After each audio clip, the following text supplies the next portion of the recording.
The waiter's face said everything. As he returned to our table, his professional smile strained at the edges. My mother's platinum card had been declined. I watched her confusion morph into fury as my father frantically pulled out his wallet. That card failed too. Their eyes shot daggers across the table when I calmly explained that, yes, I had frozen the account they'd been draining all week. After years of financial exploitation, masked as family love, something in me finally snapped when my mother hissed, "This trip isn't about you, Sarah," while simultaneously charging another $500 dinner to my card. They wanted a Hawaiian vacation. They got one, just not the ending they expected. I never planned to cause a scene in that restaurant. Honestly, I never planned for any of this to happen. But, looking back, I can see how every interaction with my parents led inevitably to that moment. My name is Sarah Jensen. I'm 32 years old and work as a financial advisor at one of Chicago's top wealth management firms. The irony isn't lost on me. I spend my days helping others build financial security while my own family has spent years treating me like their personal ATM. I built my career from nothing. When I graduated high school with a scholarship that covered only partial tuition, my parents made it clear college wasn't their problem. "We got you this far," my mother said. "Figure out the rest yourself." This from parents who had just purchased their third vacation property. I worked 3 jobs, took out loans, and graduated with honors in finance. While they never contributed a penny toward my education, they were the first to brag about our daughter, the financial whiz to their country club friends. That pattern, taking credit for my successes while offering no support, defined our relationship for years. This spring marked my 5th year as senior advisor at my firm.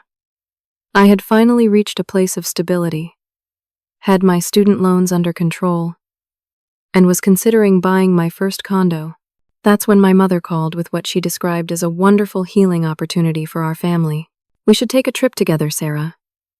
The 3 of us haven't traveled as a family since you were in high school," she said, her voice dripping with unusual warmth. "Your father and I have been talking about how we don't see enough of you. We thought maybe Hawaii. We could reconnect, rebuild those family bonds." I sat in my office staring out at the Chicago skyline as something hopeful stirred in my chest. Maybe they had changed. Maybe this was their way of trying to make amends for years of emotional distance. Everyone deserves a second chance, right? Even parents who had consistently put themselves first. "That sounds really nice, Mom," I said cautiously. "I could probably take a week off next month." "Perfect. Why don't you look into booking everything? You know how to find the best deals with your financial background. Just send us the itinerary when you've got it all worked out." I spent hours researching resorts, comparing flight options, planning activities we could all enjoy together. I found a beautiful property on Maui with 3-room options. I emailed them links asking which they preferred and offered to book everything on my points card. In retrospect, I should have noticed the red flag when they immediately chose the most expensive oceanfront suite without a word about contributing. I called my mother a week before departure to confirm the final details. "This is going to be great, Mom. I've researched some activities we could do together. There's a sunrise volcano tour I thought would be amazing. And maybe we could try surfing lessons." There was a pause before she responded. "Oh, honey, we've actually already planned the activities. Your father got recommendations from his golf buddies. Don't worry about a thing." 2 days later, an email arrived with a detailed itinerary, every day scheduled from breakfast to dinner with activities. I had no interest in golf tournaments for my father, shopping excursions and spa days for my mother, expensive restaurant, reservations at places they'd seen on travel shows. Not a single activity I had suggested made the cut. I swallowed my disappointment. Maybe this was their way of taking charge, of showing they cared enough to plan. I could compromise for a week, if it meant rebuilding our relationship. Then came the call that changed everything. My cousin Amber phoned, her voice bubbling with excitement. "I can't believe you're treating everyone to Hawaii." "That's so generous, Sarah." My parents are beyond excited, and Jake and Tiffany can't stop talking about it. I gripped my phone tighter. What are you talking about, Amber? The family reunion in Hawaii. Aunt Carol said you were hosting everyone as a thank you for all the family support over the years. We've all booked our flights already. Mom said you're handling the hotel and activities. My stomach dropped as Amber continued chattering about snorkeling plans and luau's. By the time we hung up, I discovered my parents had invited my Aunt Patricia, Uncle Frank, and 3 cousins, all expecting me to foot the bill for their Hawaiian vacation. When I called my mother to confront her, she acted surprised by my reaction. I thought you'd be happy to have more family there. You're always saying you wish you were closer to everyone. Besides, you're doing so well financially now. It's time you gave back to the family. I should have canceled right then. Should have seen what was happening. But there was still that small, foolish part of me, the part that desperately wanted parental approval, that still believed they might change, that convinced me to go through with the trip. Fine, I said. But we need to be clear about expectations. I'll cover our accommodations as planned, but everyone else needs to pay their own way. Of course, dear, my mother replied smoothly. We'll sort all that out when we get there. As I hung up, a sense of foreboding settled over me. But I shook it off, packed my suitcase, and headed to the airport with a heart still foolishly clinging to hope. The first sign that this trip would be nothing like I'd imagined came immediately after landing in Maui. The warm Hawaiian air hit my face as we exited the airport, and for just a moment I allowed myself to feel excited. Then my father handed the taxi driver the resort address, turned to me with an expectant smile, and said, "You've got this right, kiddo." He gestured to the fare meter already running. It was a small thing, $60, but it set the tone. Throughout the 40-minute drive, my parents reminisced about previous vacations, not once acknowledging that this was my first trip to Hawaii too, or that I was paying for it. When we arrived at the resort, the front desk attendant welcomed us warmly. "The Jensen family. We have you down for the Ocean View Suite and the Garden View Room." My mother stepped forward. "There must be a mistake. We should have 2 Ocean View Suites." I frowned, checking my confirmation email. I booked exactly what we discussed. The suite for you 2, and the garden room for me. "Oh, but we upgraded," my father said casually. "Called the hotel last week. The room next to ours opened up an ocean suite. Much better than that garden room. You'll be much happier." The attendant looked at her computer. "Yes, we have that change in the system. The additional charge was applied to the card on file." My card. An extra $2,000 I hadn't budgeted for. But before I could speak, my mother touched my arm. "You work so hard, Sarah. You deserve the ocean view, too." Her voice carried just enough warmth to silence my objection. This was what I wanted, wasn't it? Family connection. Maybe this was their way of including me. That illusion shattered within hours. After checking in, I discovered my upgraded room was indeed an ocean view. If I stood on my balcony, leaned out at a precise 45-degree angle, and squinted past the large palm tree, blocking most of the vista. Meanwhile, my parents' suite featured panoramic ocean views, a separate living area, and a private jacuzzi. "Let's meet for dinner at 7, my mother announced as they headed to their suite. "We have reservations at Kaimana. I hear their seafood is divine." Dinner that first night cost over $400. My parents ordered the most expensive items on the menu: lobster premium steaks, 3 bottles of wine. When the check came, my father didn't even glance at it before sliding it toward me with a casual, "You're getting points for this, right?" As I handed over my credit card, my mother raised her wine glass. "To family," she toasted. Then, while the waiter processed my payment, she added, "You know, Sarah, if you'd gone into medicine like we suggested, instead of finance, you could afford much more than this." I nearly choked on my water. More than paying for a luxury Hawaiian vacation for 3 people. "Well, you know what we mean," my father interjected. "Real prestige. Doctors get respect. Nobody's impressed by number crunchers." Throughout dinner, they continued subtly undermining my career choices while simultaneously benefiting from them. The pattern continued into the next morning, when I came down to breakfast to find they'd already ordered and charged a lavish meal to my room. "We didn't want to wake you," my mother explained, though my phone showed no missed calls or texts. After breakfast, my father announced, We've booked a private golf lesson for me at 2, and your mother has a spa appointment. There's a shopping shuttle you might enjoy.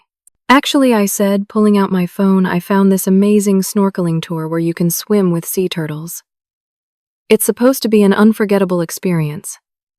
I thought maybe we could do it together. My parents exchanged looks. Oh, honey, my mother said with a little laugh. Your father and I aren't really ocean swimmers. You go ahead if you want. But this trip was supposed to be about spending time together, I reminded them. What's the point? If we're all doing separate activities, my mother's expression hardened slightly. Stop being selfish, Sarah. This trip isn't about you. It's about family time on our terms. We're spending plenty of time together at meals. The words hit like a physical blow. Not about me. I was paying for. Everything had taken time off. Work flown thousands of miles. And it wasn't about me at all. My father jumped in, his tone condescending. After everything we've done for you, raising you, giving you opportunities, you owe us this vacation. It's the least you can do. I stared at them, speechless. In what universe was paying for their luxury vacation the least I could do? But before I could respond, my mother's phone chimed. Patricia and Frank's flight just landed, she announced, referring to my aunt and uncle. They'll be here in an hour. I've booked Orchid Garden for dinner tonight. Very exclusive, we're lucky they could fit our whole group in. That evening I walked into the restaurant to find not just my aunt and uncle waiting, but also my 3 cousins, Amber, Jake, and Tiffany. 8 people total at a restaurant where entrees started at $70. Sarah. My Aunt Patricia embraced me. Such a generous invitation. We couldn't believe it when Carol said you were treating everyone. I smiled weakly, watching as my cousins ordered cocktails and appetizers without a second thought. Throughout dinner, the conversation revolved around what everyone planned to do on Sarah's dime. My Uncle Frank openly asked about my salary and bonus structure. My cousin Jake wanted to know if I could extend our stay through the weekend since we're already here. Not once did anyone suggest contributing to the mounting expenses. Not even when my mother announced she'd arranged a private catamaran sunset cruise for everyone the following evening, a $3,000 excursion charged to my room. Back in my room that night, I checked my account balance. 3 days in, and I had already spent nearly $7,000. At this rate, the trip would cost me over $15,000 more than 4 months of mortgage payments on the condo I hoped to buy. As I sat on my balcony listening to the distant sound of waves, my phone lit up with a notification. My mother had posted photos from dinner on social media. Family reunion in paradise. So blessed by our daughter's success. The carefully staged images showed laughing faces, clinked glasses, and picture-perfect family harmony. What they didn't show was the reality: parents who belittled my career while exploiting its benefits, relatives who expected handouts, and a daughter increasingly aware she was being used. I scrolled through the comments, all praising my parents for raising such a generous daughter, congratulating them on having such a successful child. Not a single acknowledgement that the success was, despite not because of their support. Something shifted inside me that night. A realization that this pattern would continue indefinitely, unless I found the courage to break it. They would keep taking, as long as I kept giving. And while money can be replaced, the slow erosion of my self-respect could not. Tomorrow would be different. Tomorrow, I would begin to take back control. My phone rang at 7:30 the next morning. Groggy and disoriented, I fumbled to answer it, expecting my parents with another last-minute itinerary change. Instead, it was Martin, my bank's fraud prevention specialist. Miss Jensen, we've noticed unusual activity on your card. There have been multiple large charges from Hawaii over the past 72 hours, substantially higher than your typical spending patterns. We wanted to verify these are authorized transactions. I sat up in bed, suddenly wide awake. Yes, I'm actually in Hawaii right now. I hesitated before adding, can you tell me the most recent charges? Martin read through yesterday's expenses. Restaurant charges, golf fees, spa treatments, shopping, over $3,000 in a single day. Some were from times when I wasn't even with my parents. There's a charge here from Luxury Island Boutique for $1,200 at 2:15 p.m. yesterday. Does that sound correct? During my parents' separate activities time, while I'd been sitting alone by the pool, my mother had apparently gone on a shopping spree on my card. Miss Jensen, should we flag this? As Fraudulent Martin prompted, when I didn't respond. No, I said finally. Not yet. But thank you for checking. After hanging up, I pulled up my banking app to review the complete damage. What I saw made my stomach clench. Multiple room charges for services. I hadn't used minibar items. Movies premium. Wi-Fi packages. My parents had been charging everything to my room from morning coffee to evening nightcaps, essentially doubling their expenses by splitting them between meal charges and room charges. I took a deep breath and called my mother's room. We needed to have a conversation about boundaries. She answered on the fourth ring, sounding irritated at being disturbed. When I suggested meeting for breakfast to discuss the expenses, she sighed dramatically. Sarah, we're on vacation. Nobody wants to talk about money while they're trying to relax. Mom, I just got a call from my bank about suspicious activity. We need to clarify who's paying for what. Fine, she conceded. Meet us at the beachfront cafe in 30 minutes. When I arrived, they were already seated at the best table, mimosas in hand. 2 elaborate breakfast platters sat before them, a third waiting at my place. We ordered for you, my father said. Didn't want you to have to wait. I sat down, pushing the untouched food aside. We need to talk about expenses. My card is being maxed out, with charges I never agreed to. My mother's expression hardened. I thought you invited us on this trip. Now you're counting pennies. It's not pennies, Mom. It's thousands of dollars. You've been charging spa treatments, shopping activities. Well, what did you expect? She interrupted. That we'd come to Hawaii and not enjoy ourselves. This is what people do on vacation. People usually pay for their own vacations, I countered. I agreed to the hotel and some meals. Not unlimited everything for 8 people. My father leaned forward. You're being dramatic. This is family. When you have resources, you share them. That's what we raised you to do. Is it? Because I remember being told college wasn't your problem. I remember working 3 jobs while getting my degree. I remember building my career with 0 support from either of you. My mother's eyes narrowed dangerously. So that's what this is about. You're still holding grudges from the past. How childish, Sarah. I thought you'd matured. This isn't about grudges. It's about respect. You're using me financially, while dismissing me emotionally. You didn't ask if I could afford this. You didn't consider what I wanted to do here. You just took. Enough. My mother slammed her hand on the table, causing nearby diners to glance our way. You're being ungrateful. After everything we've done for you. What exactly have you done for me lately? I asked quietly. The question hung in the air between us. Neither could answer. That's what I thought. I stood up. I'm going to join the sea turtle excursion I mentioned yesterday. Alone, apparently. Please stop charging things to my room without asking first. I walked away, their protests fading behind me. For the first time since arriving, I did something just for me, booking the last spot on the afternoon snorkeling tour. 3 hours in crystal clear water, watching green sea turtles glide effortlessly through their world.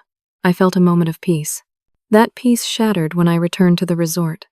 The entire extended family was gathered by the pool, cocktails in hand-animated conversation, stopping abruptly when they spotted me. There she is, my Uncle Frank called out too loudly. The woman of the hour. I approached cautiously. What's going on? We were just discussing tomorrow's activities, my Aunt Patricia explained. Carol mentioned you're treating everyone to the volcano helicopter tour. I shot my mother a look. I didn't agree to that. It's already booked, she replied smoothly. 8 spots all confirmed. $3,000 total. Very reasonable considering what I challenged. Considering what you make, my Aunt Patricia interjected. Your mother mentioned your bonus this year.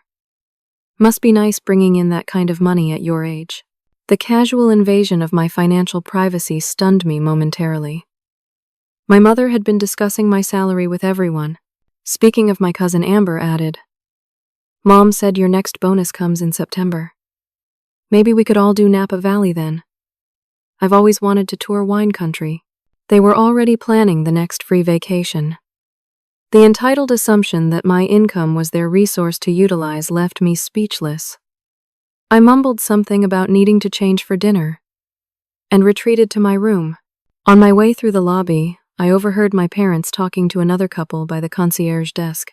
"Our daughter is treating us," my mother was saying proudly. She insisted. Wouldn't take no for an answer. "So generous," the stranger replied. "You must have raised her right." "We sacrificed everything for her success," my father added. "It's nice to see it paying off." I slipped past unnoticed rage building with each step.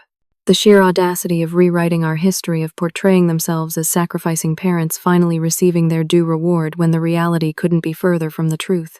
Back in my room, I found a hotel notification under my door. Additional charges had been applied to my account. My parents had booked spa packages for themselves and my aunt and uncle for tomorrow morning. While processing this latest violation, my phone chimed with a text from my mother. "We've decided to extend the trip by 3 days. Already cleared it with the hotel. The Jensen party will now check out Tuesday instead of Saturday. Everyone's so excited for the extra time. 3 more days. Thousands more dollars." Without even consulting me, I walked onto my balcony and finally allowed the tears to come. Not sad tears, angry ones. Years of financial and emotional manipulation crystallized in this moment. The pattern was clear. They would take and take until I had nothing left to give, all while making me feel selfish for having boundaries. As the sun set over the Pacific, something shifted inside me.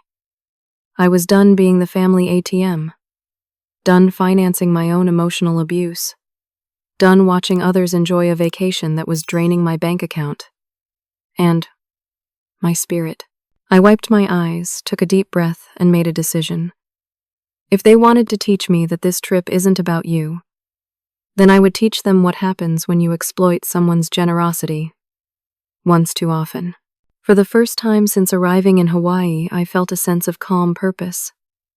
They had pushed too far, and now they would learn that every action has consequences, even in paradise. I woke before sunrise the next morning, my mind clear and resolved.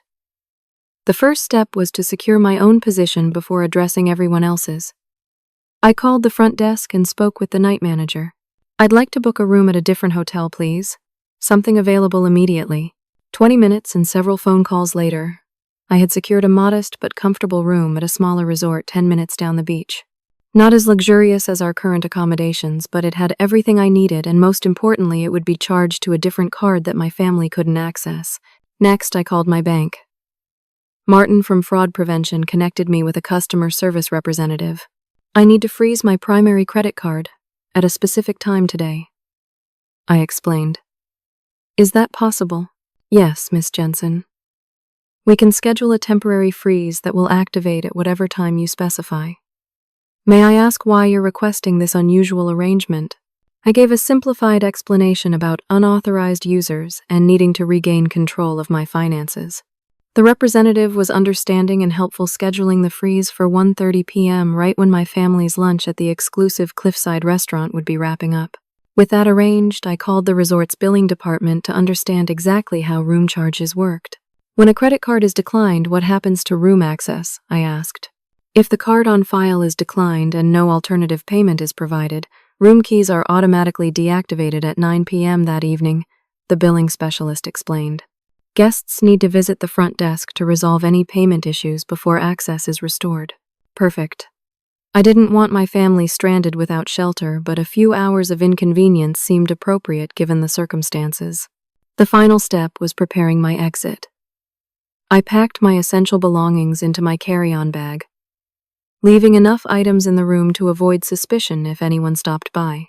I withdrew $600 in cash from the ATM emergency money to get me through the next few days if needed. With everything arranged, I texted my mother that I'd meet everyone for lunch as planned. The restaurant she'd chosen, Kai Vista, was perched on a cliff overlooking the ocean, one of the most expensive venues on the island, requiring reservations weeks in advance. Of course, they'd somehow secured a table for 8. I arrived 15 minutes late, intentionally finding my family already seated, drinks, served appetizers spread across the table. My mother waved imperiously as I approached. "Sarah, finally. We've already ordered your entree, the lobster. It's supposedly the best on the island." I smiled and took my seat. "Thanks, Mom. That sounds perfect." For the next hour, I participated in the conversation with uncharacteristic agreeability. When my Uncle Frank mentioned his room's spectacular view, I nodded appreciatively. When my cousin Jake complained that the resort's basic Wi-Fi package was too slow for his gaming needs, I sympathetically suggested he upgrade to premium. When my mother described tomorrow's planned shopping expedition to the designer outlets, I expressed interest in joining them. All the while, I was acutely aware of the time, watching the minutes tick closer to 1:30. My mother was in rare form, holding court with elaborate stories of family history conveniently edited to portray herself as the perpetual heroine. My father ordered a third round of drinks for the table. "Bring the good scotch," he instructed the waiter. The 30-year. At 1:25, the server began clearing our entree plates. "Would anyone care for dessert?" "Absolutely," my mother declared. "We'll take one of each of your signature desserts." Sarah loves trying everything. "Don't you, dear?" "I certainly do," I replied, checking my watch. "And I believe it's my turn to treat everyone." My mother looked momentarily surprised, then pleased. "How thoughtful of you, Sarah. See, everyone, I told you she was generous." At precisely 1:30, the dessert platters arrived at our table, a spectacular array of Hawaiian specialties. My mother immediately began photographing them for her social media. My father signaled for the check. "Just put everything on Miss Jensen's card, the one on file," he told the server. The waiter nodded and disappeared to process the payment. 5 minutes later, he returned with a concerned expression. "I'm sorry, but the card appears to be declined. Do you have another payment method?" My mother's smile froze. "That's impossible. Try it again." The waiter left and returned with the same result. "I've run it 3 times, ma'am. The system says the card has been frozen." All eyes turned to me. I took a slow sip of water before responding. "How strange," I said calmly.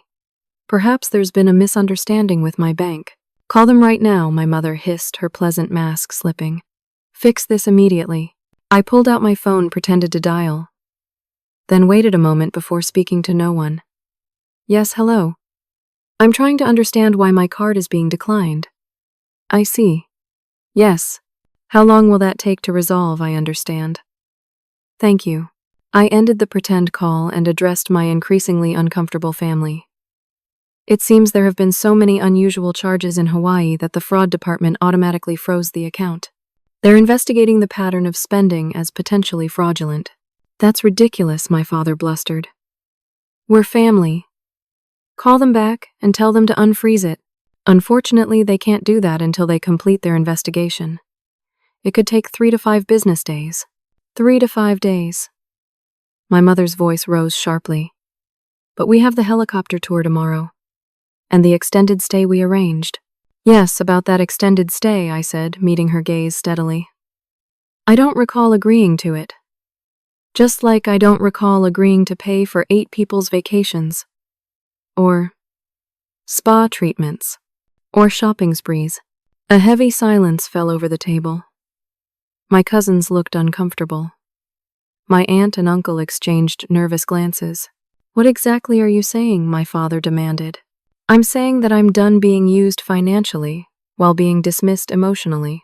I'm saying that when someone tells me, 'This trip isn't about you,' while simultaneously spending my money, I start to question their intentions." I pulled out my phone and showed them screenshots I'd taken throughout the week. Receipts, text messages, social media posts where they'd bragged about their daughter treating them. "You've spent nearly $9,000 of my money in 5 days," I continued, all while telling me I'm selfish for wanting to do even one activity I enjoy. All while criticizing my career choices, the very choices that fund this extravagance. You're making a scene, my mother whispered furiously, glancing around at nearby diners. No, Mom. You made the scene when you invited extended family to a vacation on my dime without asking. You made the scene when you upgraded rooms without my permission. You made the scene every time you swiped my card while telling me this trip wasn't about me. So what now? My father demanded. You're just going to leave us stranded with an unpaid lunch bill. I reached into my wallet, pulled out $200 in cash and placed it on the table. This should cover my portion of lunch. As adults with jobs and income, I'm sure you can handle your own expenses. Standing up, I addressed the entire table. I've paid for 5 days of your vacation. The remaining time, including the extension I never approved, is your responsibility. The card on file for the rooms will no longer work, so you'll need to provide alternative payment at the front desk if you want to maintain access to your rooms. You can't do this. My mother sputtered, her face flushing with anger. After everything we've done for you. That's just it, Mom. What exactly have you done for me? Because from where I'm standing, I've been giving while you've been taking for years. It stops today. With that, I walked out of the restaurant, ignoring the shocked expressions and my mother's increasingly loud protests. For the first time since arriving in Hawaii, I felt the weight lifting from my shoulders. Whatever happened next, I had finally stood up for myself. As I got into a taxi to head to my new hotel, my phone began buzzing with messages and missed calls. I silenced it without looking. They had had my attention, my money, and my misplaced hope for long enough. The next move was theirs. The tsunami of messages started within minutes of my departure from the restaurant. By the time I checked into my new hotel room, I had 27 missed calls, 46 text messages, and 19 voicemails. I placed my suitcase on the bed of my modest but clean room and took a deep breath before beginning to sort through the digital wreckage. The messages followed a predictable pattern: shock, anger, threats, and finally desperate bargaining. My mother's first voicemail captured her initial reaction. Sarah Elizabeth Jensen. How dare you embarrass us like this? Get back here immediately and fix this situation. My father's messages quickly escalated to threats. You have no idea what you've just done. We're your parents. We can make things very difficult for you if you want to play hardball. As the afternoon progressed, I received frantic updates about the unfolding chaos. My cousin Amber texted, "They're at the front desk, arguing with the manager. Your mom is causing a scene. What did you do?" Around 4 o'clock, my Aunt Patricia called. Unlike the others, her voice was surprisingly measured. "Sarah, it's your aunt. I just want to understand what happened. Everyone's saying different things." I explained the situation truthfully, how I'd agreed to a family vacation that turned into financial exploitation, how they'd dismissed my input while spending my money, how the final straw was extending the trip without my consent. There was a long pause before she responded. "I had no idea, Sarah. Carol told us you had practically begged everyone to come, that you insisted on paying for everything. She made it sound like this was your idea." "It wasn't," I said simply. And while I was happy to be generous within reason, this went far beyond reasonable. Another pause. "Frank and I can pay our own way. We have the means. I'm sorry we assumed otherwise." Her apology, however, small, was the first genuine one I'd received from anyone in my family. It was unexpected and somewhat healing. By early evening, I received confirmation that the full impact of my actions had materialized. My cousin Jake sent a panicked text. "The room keys aren't working. We're locked out. What do we do?" As I'd been informed by the hotel, when a payment method fails and no alternative is provided, room access is automatically deactivated at 9 p.m. The family had collectively ignored the front desk's warnings throughout the afternoon, apparently believing I would eventually cave and restore payment. I didn't. Around 10 p.m., my phone lit up with a call from a number I didn't recognize. Warily, I answered. "Hello, Miss Jensen. This is Marcus Williams, security manager at Royal Hawaiian Resort. I have your parents here at the front desk. The situation has become challenging. They're insisting I connect them with you. I closed my eyes briefly. Are they creating a disturbance? Let's just say the other guests are noticing. They're demanding access to their rooms but refusing to provide valid payment. They claim you're legally responsible for the charges. I'm not, I replied firmly. The card was in my name, but I never authorized the extension of stay or many of the charges they've incurred. I'm happy to speak with your billing department tomorrow to sort out what I legitimately owe versus what was charged without my permission. That would be helpful, Marcus said, sounding relieved that at least one person was being reasonable. In the meantime, would you like to speak with your parents? They're quite insistent. I hesitated. Put them on speakerphone, please. And I'd appreciate if you stayed present for the conversation. There was a shuffling sound then, my mother's voice tight with barely controlled rage. Sarah, this childish behavior ends now. You will restore payment to the hotel immediately and unfreeze your card, or there will be serious consequences. What consequences exactly, Mom? I asked calmly. I'm an adult with my own life and finances. You have no leverage over me anymore. We're your parents, my father interjected. You have a responsibility to us. Actually, I don't. Not financially. I've been supporting myself since I was 18. I've built my career without help. I've paid my own way. The only responsibility adult children have to their parents is respect, and that goes both ways. You haven't respected me, my boundaries, or my finances on this trip. So you're just going to leave your family stranded in Hawaii, my mother demanded. You're not stranded. You're inconvenienced. There's a difference. You both have jobs, savings, credit cards. You chose to rely solely on my money without permission. Now you can experience the consequences of that choice. I heard my mother inhale sharply, preparing what was undoubtedly another tirade when Marcus, the security manager, intervened. Mr. and Mrs. Jensen, as I've explained multiple times, you need to provide valid payment to maintain access to your rooms. Miss Jensen is correct that she's not legally obligated to cover charges she didn't authorize. If you can't provide payment, we can assist you in finding alternative accommodations. This is outrageous! My father shouted. We're going to sue you, Sarah. We're going to tell everyone how you abandoned your family. You're welcome to try, I replied evenly. I have documentation of every unauthorized charge, every dismissive text, every instance where you extended my generosity beyond reasonable boundaries. I also have witnesses who heard Mom say explicitly that this trip isn't about you, while simultaneously using my credit card. Do you really want all that made public in a courtroom? The threat of exposure seemed to finally penetrate their self-righteous bubble. There was a long silence. Marcus, I continued, I apologize for my family's behavior. I'm happy to pay for the charges I actually authorized through yesterday. Everything after that, including the unauthorized extension, is their responsibility. That seems reasonable, Marcus replied. I'll have our billing department contact you tomorrow. I ended the call expecting to feel guilty or anxious. Instead, I felt strangely peaceful. The pattern of financial exploitation that had defined our relationship for years was finally broken. Whatever happened next would at least be different from what came before. My phone buzzed again almost immediately. This time it was a message from my cousin Tiffany Sarah. Things are crazy here. Your mom is saying horrible things about you to anyone who'll listen.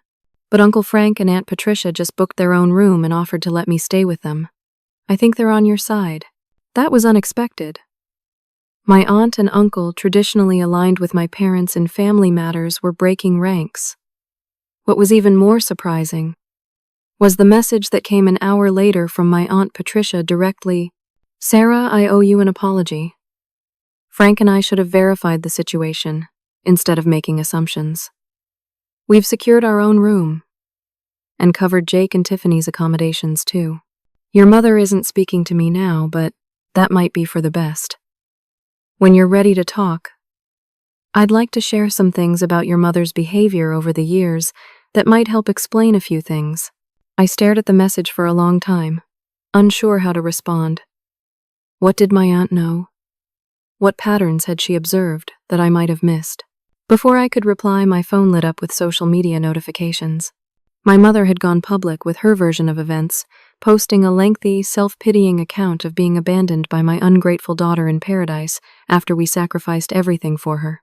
The post tagged extended family members, her country club friends, even some of my professional connections.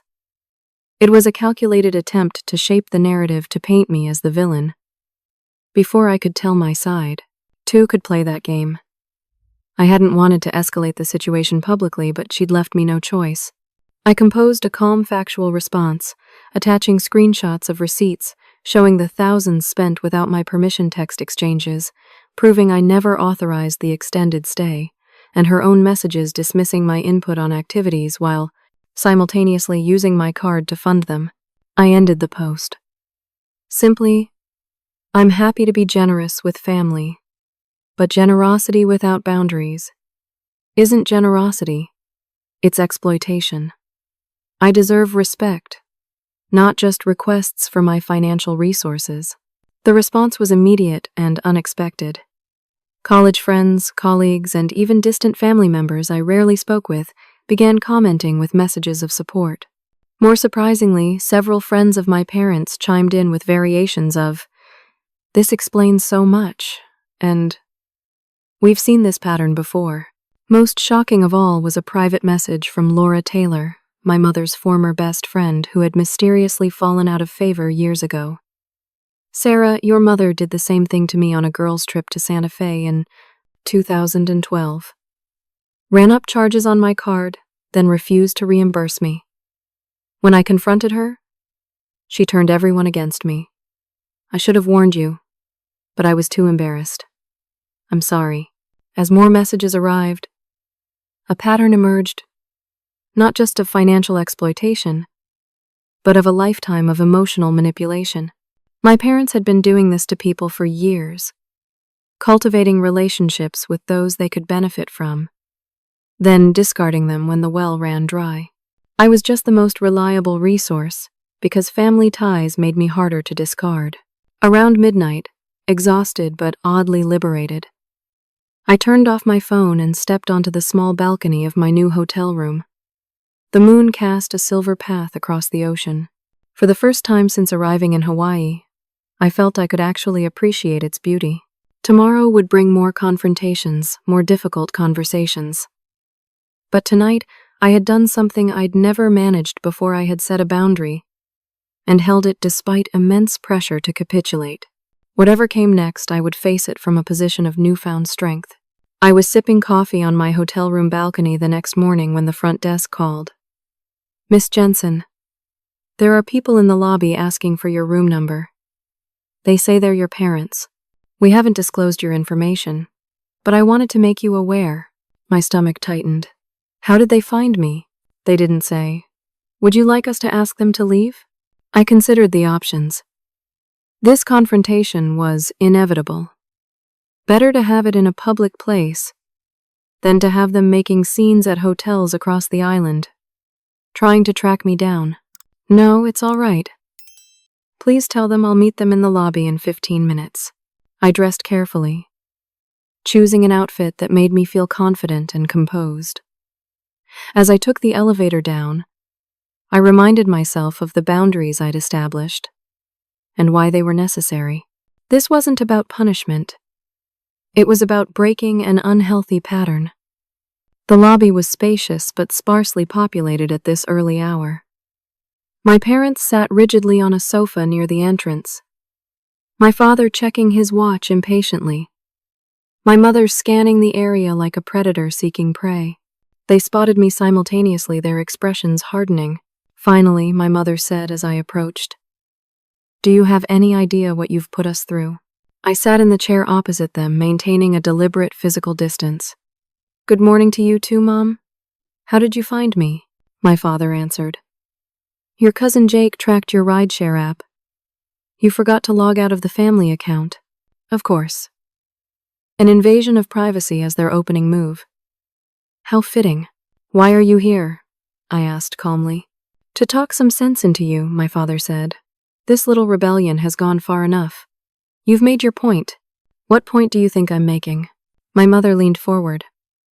That you want more attention. That you're feeling neglected. Fine, we get it. We'll include you more in the activities. Now unfreeze your card, and let's move past this ridiculous situation. I almost laughed at the fundamental misunderstanding.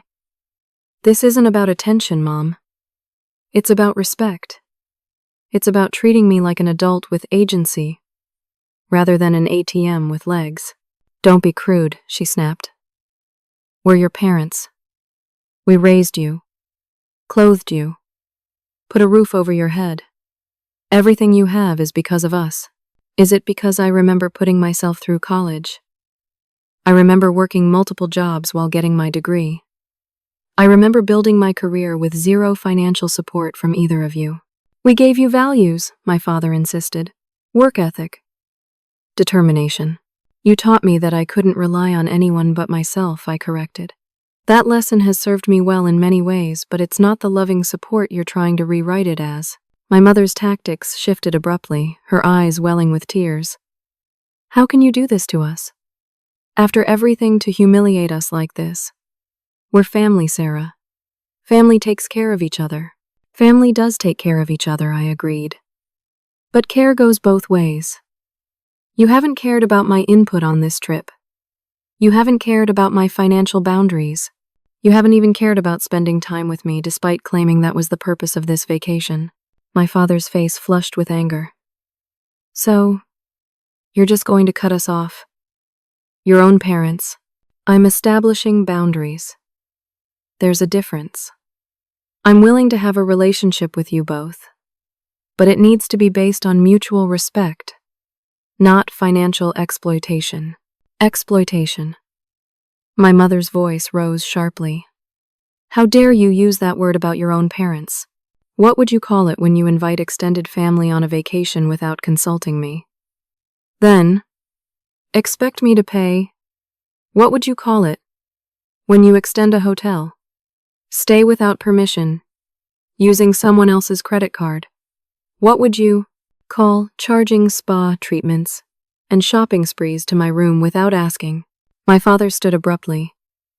I've heard enough. Either you fix this situation right now or we're done. No more family holidays. No more birthdays. No more relationship. We'll tell everyone what an ungrateful daughter we raised. I looked at him steadily. That's your choice. But understand something. I have the receipts, literal and figurative, of how this relationship has worked. I'm not afraid of the truth becoming public. My mother grabbed my wrist, her nails digging in slightly. You listen to me. You will unfreeze that account right now, or so help me. Is there a problem here? We all turned to see a hotel security officer approaching, his expression concerned but professional. No problem, I said gently, removing my mother's hand from my wrist. My parents were just leaving. We most certainly are not, my mother declared. Not until she fixes what she's done. The security officer stepped closer. Ma'am, if you're not guests of the hotel and the person you're visiting has asked you to leave, I need to escort you out. Do you know who we are? My father blustered. My daughter is an adult who has requested privacy, the officer interrupted firmly. Please come with me. As the officer moved to escort them out, the lobby doors opened, and to my astonishment, my aunt, Patricia, Uncle Frank, and cousins walked in. We tracked your parents here, my aunt explained quickly. We were worried things might escalate. My mother turned on her sister immediately. You're taking her side. After everything. This isn't about sides, Carol, my aunt replied calmly. This is about treating people with respect. Something you and Doug have struggled with for years. How dare you, my mother hissed. No, how dare you, my Uncle Frank interjected. We've watched how you treat Sarah for years, taking credit for her successes while offering no support, bragging about your daughter, the financial whiz, while never acknowledging that she built her career entirely on her own. My mother looked around wildly, suddenly realizing she was losing control of the narrative. She abandoned us, left us, stranded. You have jobs, savings, and credit cards, my cousin Tiffany pointed out. You're not stranded, you're just being held accountable. The security officer, sensing the situation was becoming more complex, called for his supervisor. Within minutes, the hotel manager and another security officer had joined us. Seeing the growing crowd and sensing we might need privacy, the manager offered us the use of a small conference room off the lobby. As we filed in, my parents, aunt, uncle, cousins, and me, the reality of what was happening began to sink in. This wasn't just about a vacation gone wrong or financial disputes. This was a long overdue family reckoning. The hotel manager spoke first. I understand there's a family situation that needs resolution. We're happy to provide a private space, but if the conversation becomes disruptive, we'll need to ask everyone to leave. Once he departed, leaving us alone in the conference room, an uncomfortable silence fell. My Aunt Patricia broke it. Sarah, I want to apologize again for my role in this. I should have questioned Carol's version of events, instead of accepting it at face value. But this pattern with your parents goes back decades. What do you mean? I asked. Your mother has always had a gift for using people while making them feel they're the ones being unreasonable if they object. She did it to our parents, to friends, to co-workers. When you became successful, you became her primary target. My mother stood up so violently her chair toppled backward. How dare you air family business like this? This is nothing but jealousy, Patricia. You've always been jealous of my relationship with Sarah. My aunt laughed, the sound entirely without humor. What relationship, Carol? The one where you criticize her career choices while benefiting from them. The one where you tell family she's treating everyone to Hawaii without her knowledge or consent. That relationship. My father tried to regain control of the situation. We're getting off track here. The issue is simple. Sarah made a commitment to cover this vacation, then reneged. Actually, I interjected. I agreed to cover a reasonable vacation for the three of us. You expanded it to 8 people, without asking, extended the stay without permission, and continuously dismissed my input while spending my money. Those are facts, not interpretations. Sarah has documentation of everything, my cousin Amber added. I've seen the receipts, the text messages. Mom, Dad, they really did take advantage of her. My parents looked at each other, seemingly realizing for the first time that they had lost the support of the entire family. The unified front they'd always maintained was crumbling. What do you want, Sarah? My father finally asked, his voice quieter than before. It was the first time either of them had actually asked what I wanted since the trip began. I want a relationship based on mutual respect, I said clearly. If we're going to have any relationship moving forward, things need to change fundamentally. I'm not your financial resource. I'm your daughter. That means treating me with the same consideration you'd give any adult you respect. And what does that look like? Practically speaking, he pressed. It means several things. First, you need to take financial responsibility for the remainder of your stay here, including the extension you arranged without my consent. Second, you need to acknowledge publicly that many of the charges on this trip were made without my permission. Third, if you want to rebuild trust, I'd ask that you consider both financial counseling and family therapy. My mother scoffed.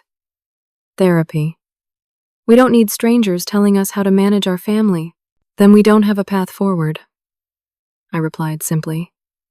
Because what we've been doing clearly isn't working. A heavy silence fell over the room.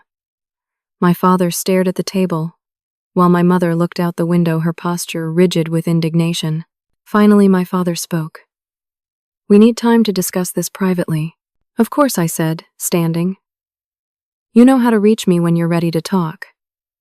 In the meantime, I'll be enjoying the remainder of my vacation on my own terms.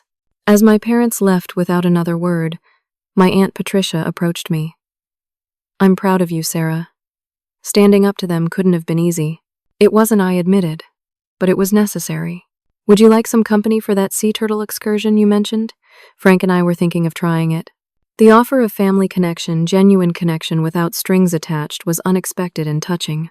I'd like that very much, I replied, feeling the first genuine smile of the vacation spread across my face. As we left the conference room together, aunt, uncle, cousins, and me, I realized something fundamental had shifted. I had entered Hawaii as a daughter desperate for parental approval. I would leave it as a woman who had found her voice, established her boundaries, and discovered family connections that might actually be worth nurturing. My parents might choose to meet my conditions or not. Either way, I would no longer accept being valued only for my financial contributions, while being dismissed emotionally. That pattern was broken regardless of what came next. 1 month later, I sat on the balcony of my new Chicago condo watching the sunset paint the skyline in shades of orange and pink. The mortgage paperwork sat on the table beside me, signed and finalized. After years of putting off this purchase to accommodate my parents' financial demands, I had finally prioritized my own future. The aftermath of Hawaii had unfolded in ways I never could have predicted. My parents had initially cut off all contact, blocking my number and removing me from their social media. The silence lasted 2 weeks before my mother sent a terse text. "We need to talk." Hosa. The conversation that followed was difficult but necessary. Sitting in a neutral coffee shop near my apartment, my parents had arrived with their defenses still high but their leverage gone. Extended family had rallied around me after seeing the evidence of their behavior. Several of their friends had reached out privately to share similar experiences of financial exploitation. For perhaps the first time in their lives, my parents faced genuine accountability. "We've discussed your conditions," my father began stiffly. "Boundaries," I corrected gently. "They're boundaries, not conditions." My mother's lips thinned, but she nodded. "Fine. Boundaries. We've discussed them, and we're willing to try the financial counseling. The therapy we're still considering." It wasn't full acceptance, but it was movement, the first crack in decades of rigid entitlement. "I appreciate that," I said sincerely. "And the acknowledgement about the unauthorized charges." My mother looked physically pained at the prospect of public admission, but my father surprised me by nodding. "We've drafted a statement. We'd like you to review it before we post anything." He handed me his phone. The message was brief and carefully worded, but it did acknowledge that many expenses on the Hawaii trip had been charged without proper authorization, and apologized for any misrepresentation of the situation. It wasn't perfect, but it was far more than I'd expected. "This is a good start," I said, returning his phone. "Thank you." The remainder of the conversation established a preliminary repayment plan for their portion of the Hawaii expenses. The amount was significant, over $7,000, and would take them nearly a year to repay in monthly installments. For people who had rarely faced financial consequences, this represented a substantial concession. As I reflected on that conversation from the comfort of my new balcony, my phone chimed with a text message from my Aunt Patricia. "Dinner still on for Friday. Frank is insisting on trying that new Thai place you mentioned." I smiled as I confirmed our plans.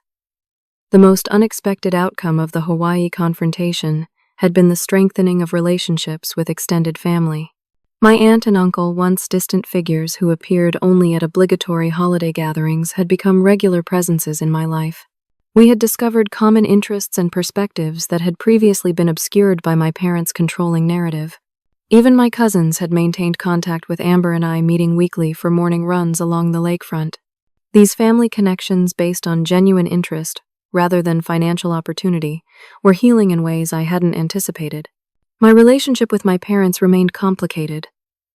They had made the initial payments according to our agreement, though each transaction arrived with a text message emphasizing the sacrifice they were making. The financial counselor they'd reluctantly consulted had apparently opened some uncomfortable conversations about their spending habits and sense of entitlement. They hadn't yet committed to family therapy, but the door remained open. 2 days ago, I'd received the most promising sign yet: an invitation to lunch from my mother, with the specific note, "My treat." 2 small words that represented a seismic shift in our dynamic. My phone rang, interrupting my reflections. It was Lisa, my assistant at the firm. "Sarah, sorry to bother you after hours, but I wanted to let you know the foundation paperwork came through. You're officially incorporated as a nonprofit." "That's fantastic news. Thanks for letting me know." After hanging up, I smiled at the synchronicity. Just this morning, I had finalized the mission statement for the Financial Dignity Foundation, a nonprofit dedicated to helping young adults recognize and escape patterns of financial exploitation by family members. The idea had been born in Hawaii, crystallized through conversations with my aunt about how common such patterns were, and developed through consultation with financial abuse experts. What had begun as a painful personal experience was transforming into something that might help others avoid years of the same struggle. That felt like the most meaningful resolution possible. My doorbell rang, signaling the arrival of dinner delivery. As I moved through my new home, a space that was entirely mine, purchased with money I had earned and saved, by finally establishing boundaries, I felt a sense of peace that had eluded me for years. The journey from financial exploitation to self-respect had been painful, but necessary. I had discovered that sometimes the most loving thing you can do for yourself and others is to say no when patterns become destructive. Real family supports your growth rather than exploiting it. Real love doesn't come with an invoice attached. Tomorrow I would meet my mother for lunch. I would approach the conversation with hope, but firm boundaries. Perhaps we would build something new and healthier from the ashes of our old relationship. Perhaps not. Either way, I had found my voice and my value beyond the numbers in my bank account. As I settled in with my dinner, I realized the most important lesson of all self-respect isn't selfish. It's essential. By refusing to fund my own emotional abuse, I hadn't just changed my relationship with my parents. I had fundamentally changed my relationship with myself. And that was worth every difficult conversation, every uncomfortable boundary, and every dollar I would never get back from Hawaii. Sometimes the most expensive lessons proved to be the most valuable.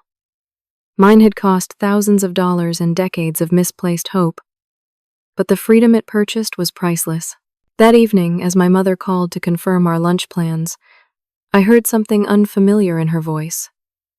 A note of genuine respect, perhaps even a hint of admiration.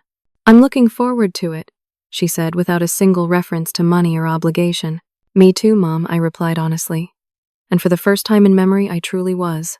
Have you ever had to establish difficult boundaries with someone you love? What was the hardest part about standing up for yourself? I'd love to hear your experiences in the comments below. If this story resonated with you, please like, subscribe, and share it with someone who might need to hear it.